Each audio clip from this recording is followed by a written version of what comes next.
Yes, web design is. Yeah. Okay. All right, so let's do this. So first thing, let's go show you how to animate something on a path. Kind of important if you want to use that. Let's just grab a car here. We're going to kind of use what we learned last week. Just do car, PNG, something. We'll see what we can get here. Not a real car though. Sure, something like that is great. As long as that's an actual PNG. I don't know if it's going to be. We'll see in a minute. No, looks like it's a JPEG. Of course it's a JPEG. Hate it when they do that. So we'll convert it to PNG real quick, because you will probably be doing this sooner or later.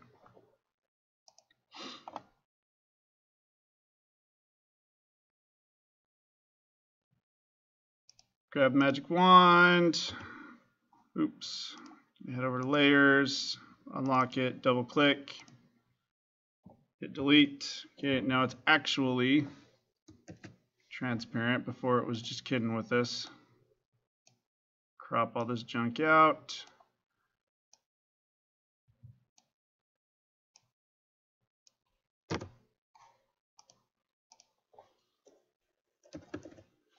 And I'll save it as PNG.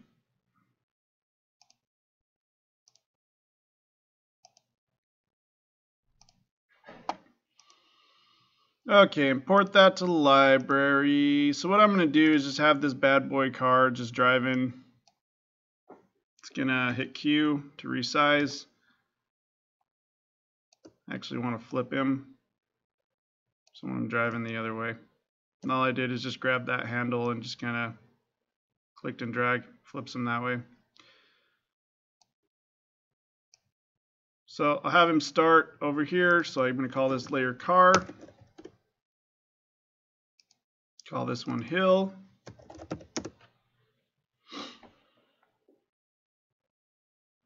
Well, actually, we're going to convert this one to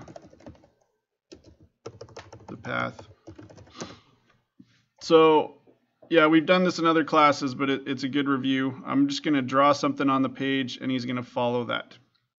So remember, to do that, you have what's going to follow the path, and then you have the path on its own layer. Going to right-click that one, and you're going to do the add the motion guide.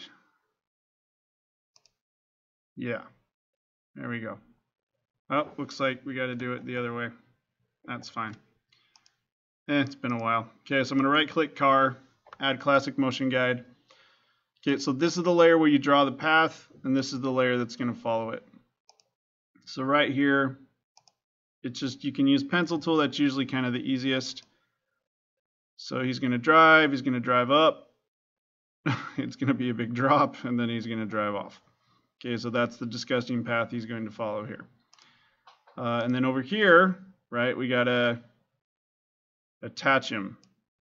And he's going to be attached by the little anchor point thing here that we talked about last week.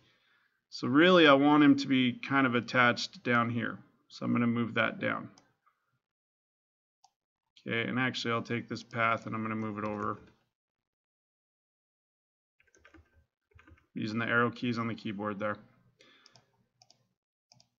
because I want him to kind of start there.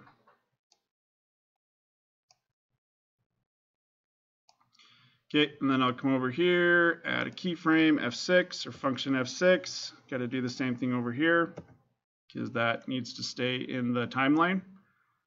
And so he'll start over there, and he's going to end over here. It's not snapping like it should, so this will be interesting to see what happens. Usually it snaps on. It might be because I haven't added the tween yet. So right click, create that classic tween. It's going to convert to symbols for me. I'm okay with that. Yeah, now it's snapping, I think. Once I convert it to the symbol, I got to redo this. So move it down a little bit, snap it on, hopefully. Move that down a little bit, snap that on. Okay, there we go.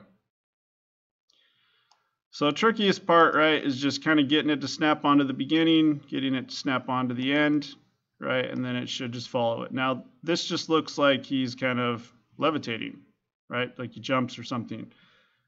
So this, again, is a review from other classes. If you've taken it, that's where this orient to path comes on. So if you were to click that, now he just kind of follows the... You'd want a smoother ride, right? But now he actually kind of orients to the path. I mean, that's what it's called. So now it actually looks like he's climbing the mountain. And you can see, right, that the jerky path that I drew makes him spasm out. So you may want to, you just make sure you draw it a little bit smoother if you want him to actually follow it and make it look like it's not crazy. Okay.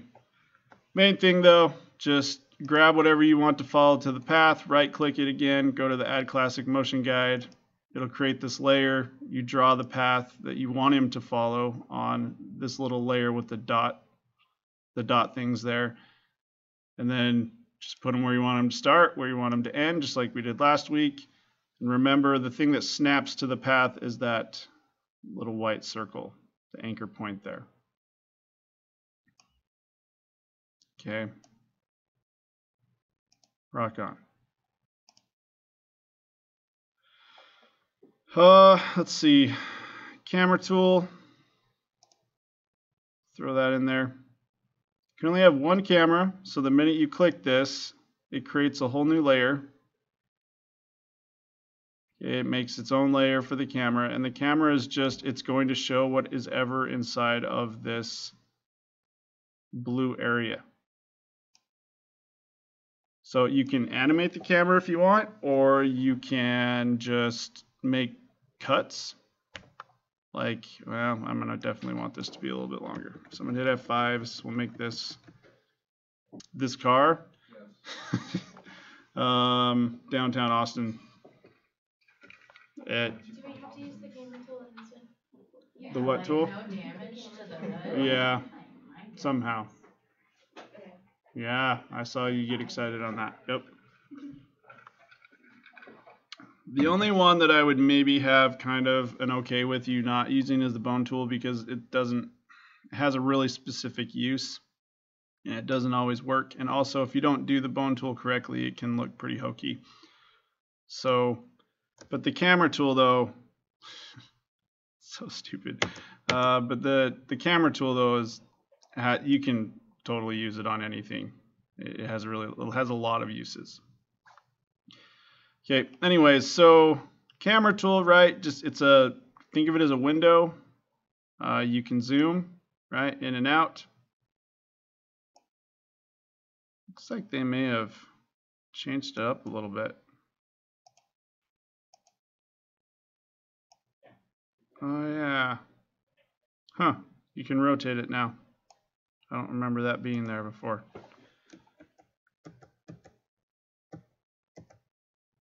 Cool. Anyways, so let's say, when he gets to about here, I want to make a hard cut.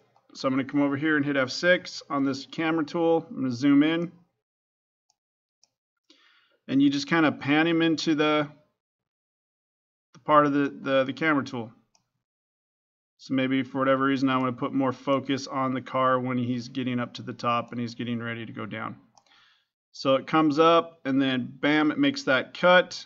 It's zoomed in. You can see him freak out in all of his glory, right? And so the minute he gets about there, I want the camera to pan back out. So F6, zoom back out, whatever. Okay, and then I can zoom back out. And then he does his thing. So it goes up, focuses on it, zooms out. So if you got a scenery, right, with a bunch of characters and one character's about to talk, or one character is about to do something that's kind of cool, You may want to make that hard cut, zoom up to him really close while he does whatever, and then zoom back out. Whatever you want to do there. You can add the tweens. You can tween the camera. So if I just come in here and add tweens, I guess need an F6 there. Now we get a zoom in type effect. Instead of just a boom hard cut, there you go. Okay, and really, I didn't need a tween on this one. And then, yeah, I guess now you can rotate the camera, which is interesting. So I'm going to click here and do that.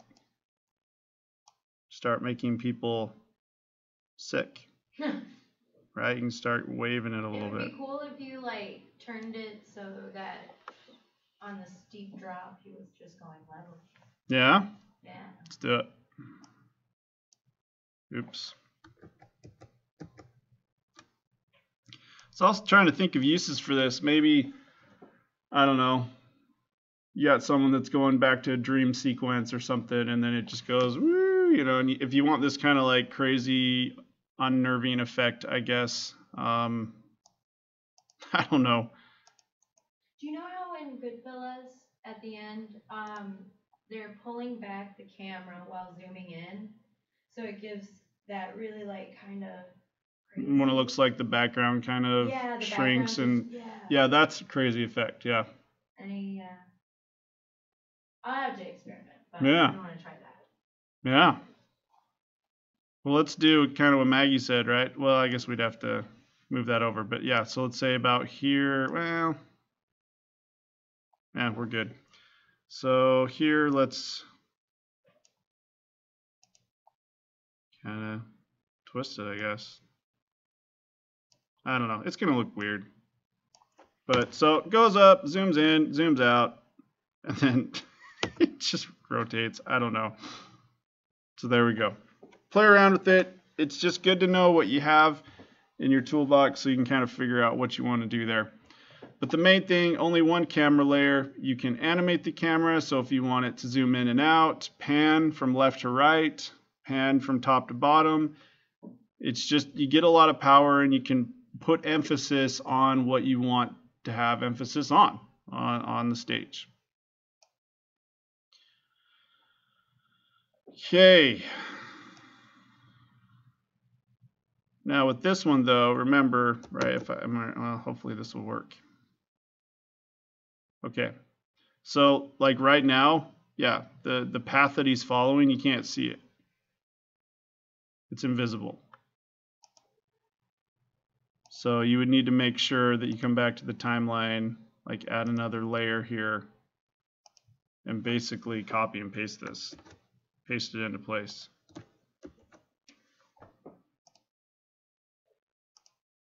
So we have the layer that is the actual path that it's following, and then we have the layer that's actually showing up on the page. And this is where I'd probably want to come over here, make it a little bit thicker, right? If it's like a mountain or something, change the color to brown or whatever color you're wanting it to be. Do they even have brown? There we go. Yeah, so now actually when I export and view it, you can see the path that he's following.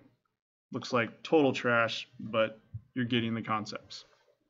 Okay, it zooms in and out, then it rotates. So I guess the rotate could be used earthquake effects maybe. When you're trying to display like crazy shocks or something, or maybe you want to do a crazy rotating, like I don't know if you guys watch the old school Batman, just and like what they would do is have the camera spin really fast, you know, and it'd go in and out. And so I mean you could probably get some crazy like psychedelic type weird stuff going on there. I can imagine like a knockout, you know, like just point of view falling to the floor.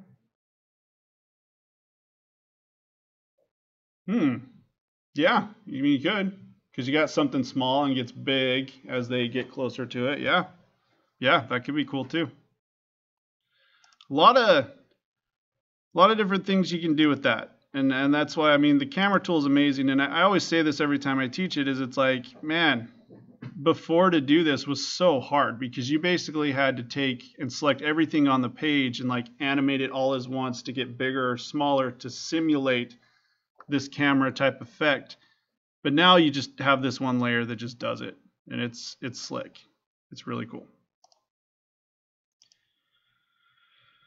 Okay,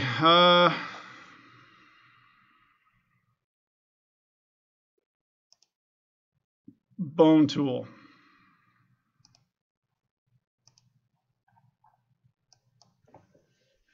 I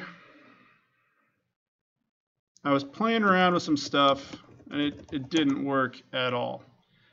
I was thinking, you know, you could take an image like this, break it apart like we did last week, and then start animating it, but it just didn't seem to do what I wanted it to do. So I'm going to try one.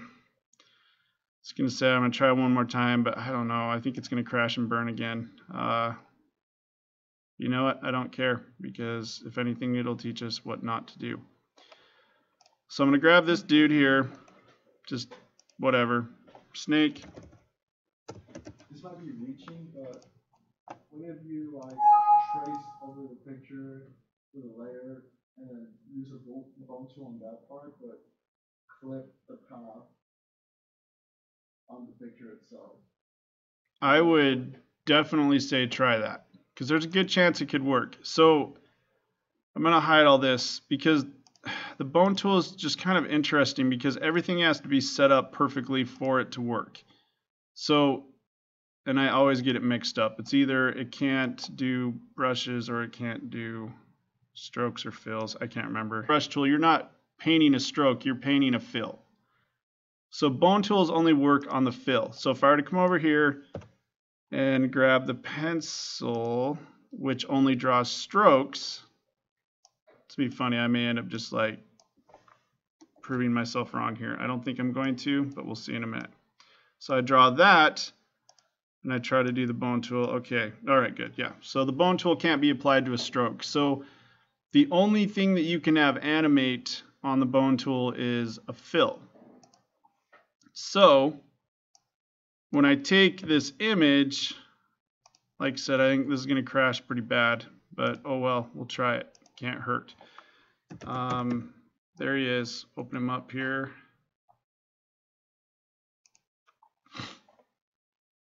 Kind of do the same thing that I did before.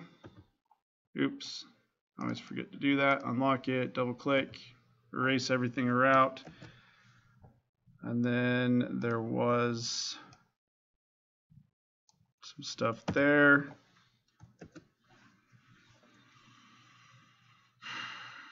Yeah, I actually think what Jonathan was saying probably would be the way, because the problem is when you save this out, it still recognizes all that empty space, even though it's transparent. And I think that's what ends up making it not work very well.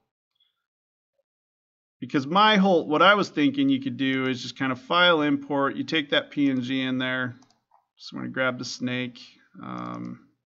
Wait, crap, I think I just grabbed the JPEG. Yep. Grab the PNG, even though I don't think it matters. So snake PNG, we'll get rid of the JPEG here. So like if I bring him out here, oh, what the heck? Snake, boom. Bring him out. Yeah, so you can't apply the bone tool to bitmap objects. So like we did last week, right, I can go modify, break apart, or control B. I'm going to do control B here. Now it kind of pixelizes him, and now you're able to put it on there.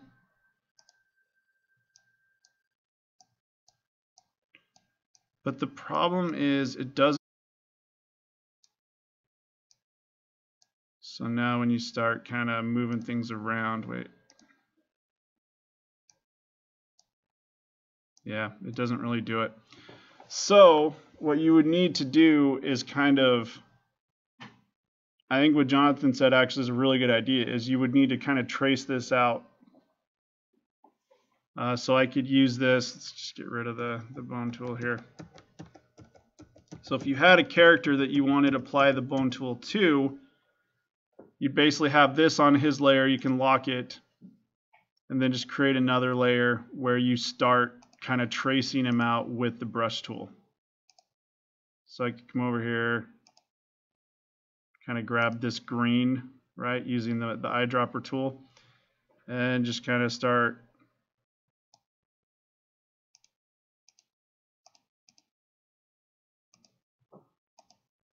oops, am I on the right layer here? Yeah, anyways, just kind of start tracing them out. It just kind of depends on how far you want to go with it. But you basically need to like recreate him in Flash with the fill. So, you know, I take the brush tool, right, and then just start drawing on it. Draw the green out, right? You probably, don't quote me on this, you probably could use the pen tool to do this, because I'm pretty sure the pen tool creates the fill as well. Yeah. Yeah, so you could use the pen tool to kind of trace him out.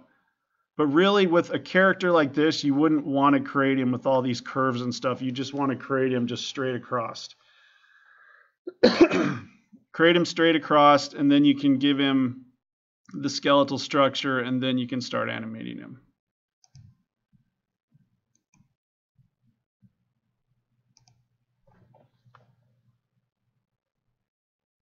Okay, but anyways, the quick one that I usually show is just kind of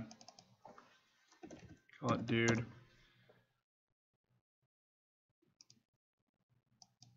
So I got my head of the character, right, and then I'm just going to grab the brush tool and just start drawing out the body.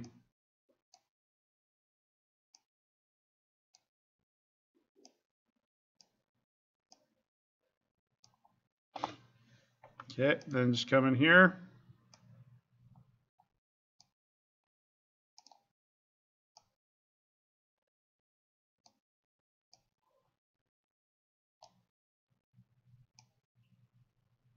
This is like rigging for beginners.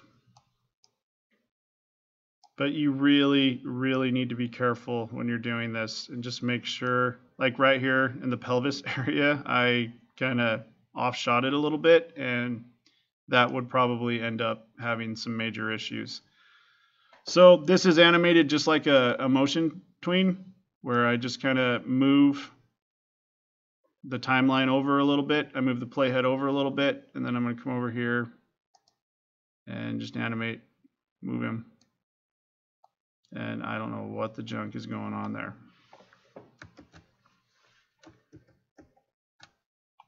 It just like blew up.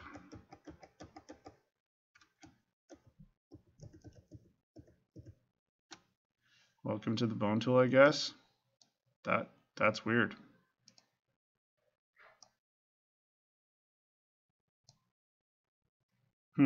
Well, I would definitely need to redo that. So anyways, bring it over. Yeah, anyways. So yeah, I'm so glad this is getting recorded, because this is just awesome. To be honest, I have no flipping idea what happened there, how his head just went green. So get rid of that. I'd have to just redraw it out. The main thing is, though, you get the skeletal structure in there, move the playhead over a little bit, move it, and then it will animate from there to there, kind of like just what you saw. I mean, I'm not going to waste all your time up here, but if you decide to go this route with the bone tool and you're running into issues and you can't get it to do what you want it to do, send me the FLA and I will help you. But it's kind of tricky. It gets a little nuts. Anyways, moving on.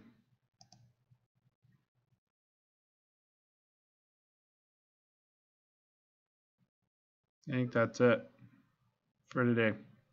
So next week, once you have a semi-animation going on, we'll do the buttons here, and then I'm going to show you how to make it so when you're zooming in and moving around with the camera that the buttons don't move as well.